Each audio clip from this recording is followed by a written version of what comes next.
Medium independence of electrostatic force.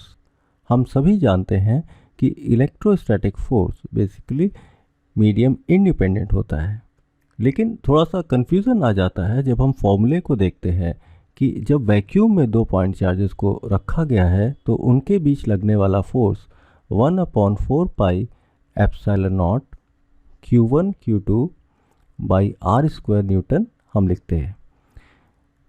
जब उसको किसी मीडियम में, किसी डाइलेक्ट्रिक में प्लेस कर दिया जाता है तो फोर्स का एक्सप्रेशन हो जाता है 1/4 pi epsilon not K Q1 Q2 by R² Newton.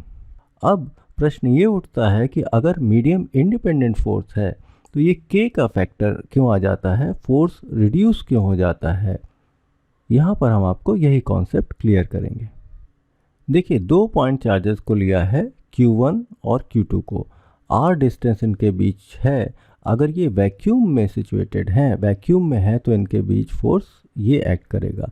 ये Q1 जो चार्ज है Q2 पे फोर्स एक्सर्ट करेगा F मैग्नीट्यूड का। हम लिख सकते हैं इसको, सपोज ये दोनों पॉजिटिव चार्ज हैं तो ये रिपल्सिव फोर्स होगा।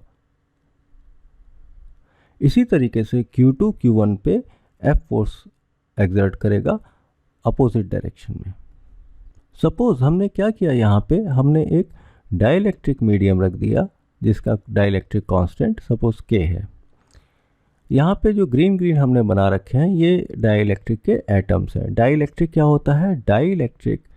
डाइलेक्ट्रिक बेसिकली एक इंसुलेटर होता है जिसमें फ्री इलेक्ट्रॉन्स नहीं होते इंसुलेटर में। तो यहाँ पर देखिए, ये पॉजिटिव चार्ज है और ये डाइलेक्ट्रिक के एटम्स हैं, मॉलिक्यूल्स हैं। तो होगा क्या, ये जो पॉजिटिव चार्ज है इन एटम्स को पोलराइज कर देगा। जो एंड इन एटम्स का पास में है वो नेगेटिवली चार्ज हो जाएगा, जो दूर में है वो पॉजिटिव चार्ज। इसी तरीके से ये वाला एटम नेगेटिव, ये पॉजिटिव, ये नेगेटिव, ये पॉजिटिव, ये नेगेटिव, ये पॉजिटिव, ये सारा कुछ जो है ये नेगेटिव चार्ज हो जाएगा। दूसरा and positive charge, negative positive.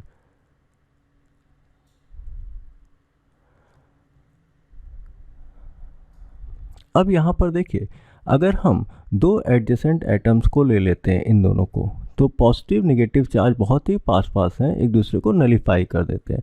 इसी तरीके से जो यहाँ पे नेक्स्ट एटम होगा, मान लिया उस पर नेगेटिव होगा, ये पॉजिटिव होगा, ये एक दूसरे को कैंसिल आउट कर देंगे।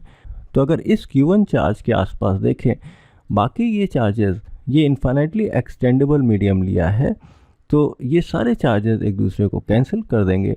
जो Q1 के आसपास चार्ज बचेगा, ये देखिए, ये नेगेटिव चार्ज होगा। क्योंकि Q1 पॉइंट चार्ज है तो ये नेगेटिव चार्ज है ऑलमोस्ट इसी पे सिचुएटेड होगा।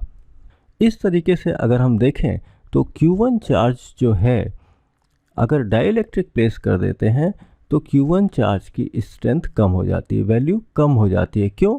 क्योंकि उसके आसपास चार्ज इंड्यूस हो जाता है। इसी प्रकार से Q2 के केस में भी हम देखें तो Q2 की भी वैल्यू कम हो जाएगी, रिड्यूस हो जाएगी। इस हिसाब से ये फोर्स Q1 Q2 की वैल्यू कम हो जाएगी तो फोर्स डिक्रीज कर जाएगा। तो जो ये K फैक्टर है ये इसी इफेक्ट को दर्शाता है। अगर इस केस में आपसे पूछा जाए force exerted by Q1 on Q2 या force exerted by Q2 on Q1, इसका मैग्नीट्यूड क्या होगा, तो इसका मैग्नीट्यूड तो यही रहेगा 1/4 pi epsilon not Q1 Q2 by R²। अगर हम इस पॉइंट पर देखें, इस पॉइंट पर या इस पॉइंट पर नेट चार्ज पर नेट फोर्स यहाँ पर कितना होगा, तो उस फोर्स को ये एक्सप्रेशन बताता है 1/4 pi epsilon not K Q1 Q2 by R²।